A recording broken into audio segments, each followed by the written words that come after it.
Hello दोस्तों, स्वागत है आपका हमारे चैनल पे। और आज का हमारा टॉपिक है AIIMS of education by Rabindranath Tagore. And दोस्तों, मेरे जो नोट्स है वो इंग्लिश में है, पर मैं उसे हिंदी में भी एक्सप्लेन करूंगा, तो होपफुली आप लोगों को समझ में आए। अगर समझ में आए तो प्लीज़ उसे लाइक शेयर एंड सब्सक्राइब जरूर करें। तो चलिए जानते हैं रविंद्रनाथ टैगोर के बारे में, जिन्हें लोकप्रिय रूप से कबीर गुरु भी कहा जाता था। इनका जन्म 7 मई 1861 में हुआ था। इनका नाम भारतीय भाषाओं में रविंद्रनाथ ठाकुर के रूप में लिखा गया है। रविंद्रनाथ टैगोर एक कवि है, दार्शनिक है और कलाकार भी थे। उन्होंने कई कहानियाँ, उपन्यास, कविताएं और नाटक लिखे हैं। इनकी कहानियाँ बंगाली कल्चर से काफ़ी प्रभावित थी।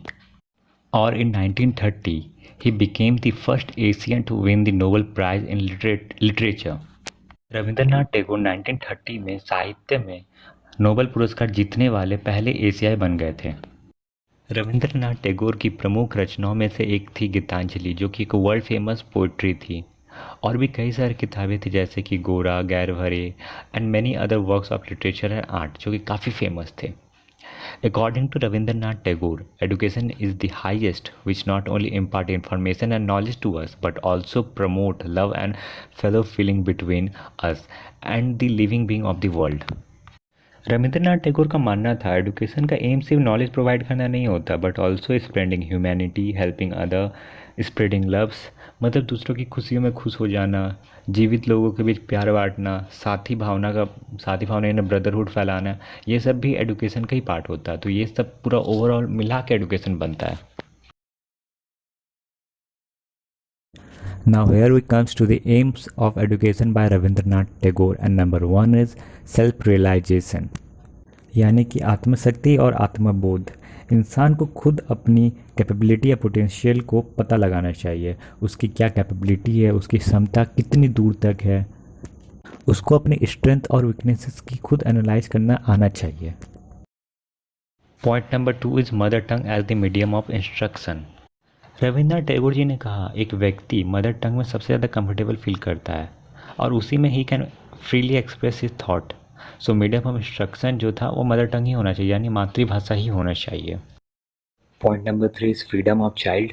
रविंद्रनाथ टैगोर ने कहा कि शिक्षा ऐसी होनी चाहिए जब बच्चों को फुल फ्रीडम हो इमेजिनेशन की। टैगोर ने बच्चों के बौद्धिक विकास पर बहुत ही जोर दिया।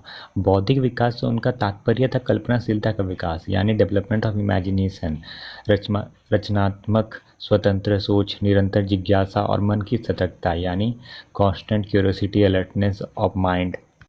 बच्चों को अपने तरीके से सीखने के लिए स्वतंत्र होना चाहिए और इसी से उनका ओवरऑल डेवलपमेंट होगा।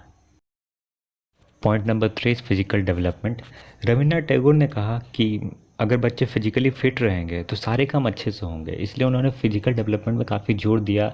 एंड स्पोर्ट्स, योगा एंड काफ़ी सारे गेम्स को उन्होंने अपने एजुकेशन का पार्ट बनाया। Love for humanity. टैगोर का मानना था कि संपूर्ण ब्रह्मांड एक परिवार की तरह है और इसलिए हमें अपने सारे परिवार को अपना मानना चाहिए। और एजुकेशन के थ्रू हमें एकता का महत्व सिखाया जा सकता है। एजुकेशन ऐसी होनी चाहिए कि सारी यूनिवर्स को लोग अपना परिवार माने। इस धरती पर सभी प्राणी समान हैं। Now the another point is women education.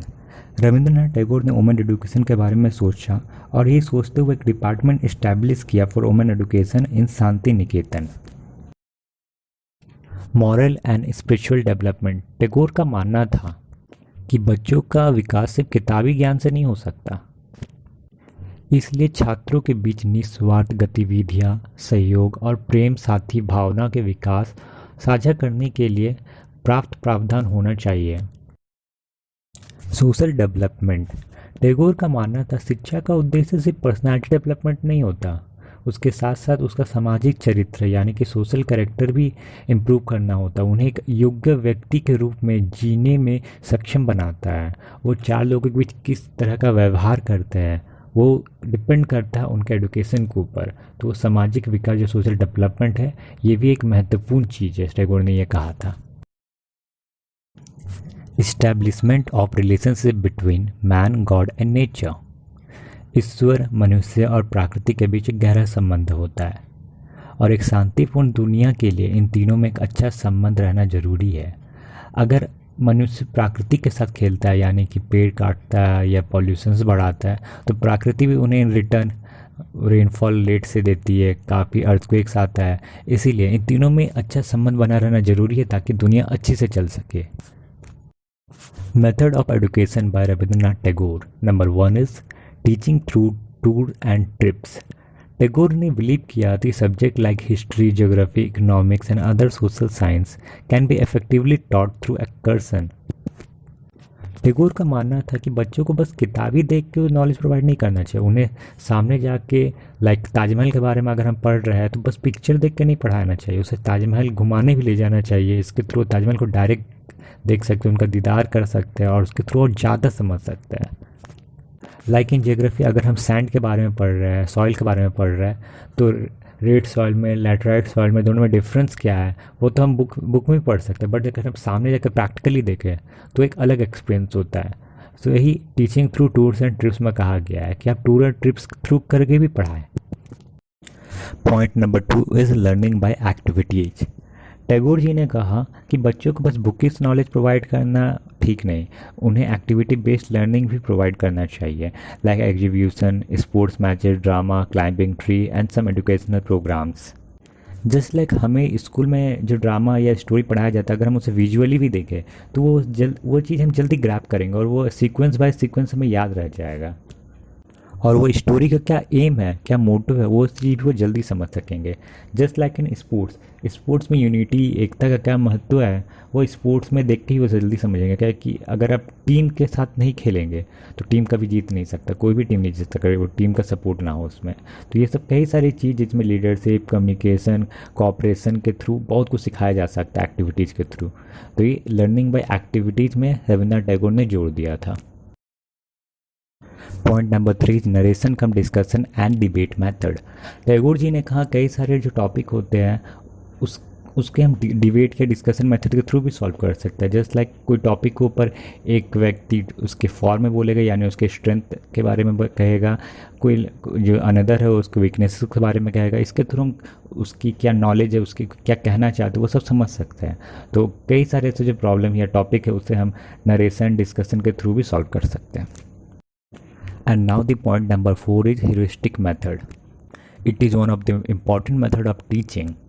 और इस प्रोसेस में सबसे पहले बच्चों को उसके डाउट्स के बारे में पूछा जाता है, जैसे इस टॉपिक में से क्या डाउट है, फिर उस डाउट को टीचर सॉल्व करते हैं और फिर दूसरे दिन या उसी दिन टीचर जो है उसी टॉपिक पे उनसे सवाल पूछते हैं ताकि पता लगाया जा सके कि बच्चे उस टॉपिक को समझाने के लिए कितने सक्षम हैं।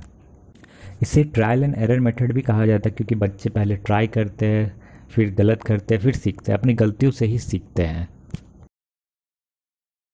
सो दोस्तों, अगर ये वीडियो आपको अच्छी लगी हो तो प्लीज़ इसे लाइक, शेयर एंड सब्सक्राइब ज़रूर करें। Thank you for watching.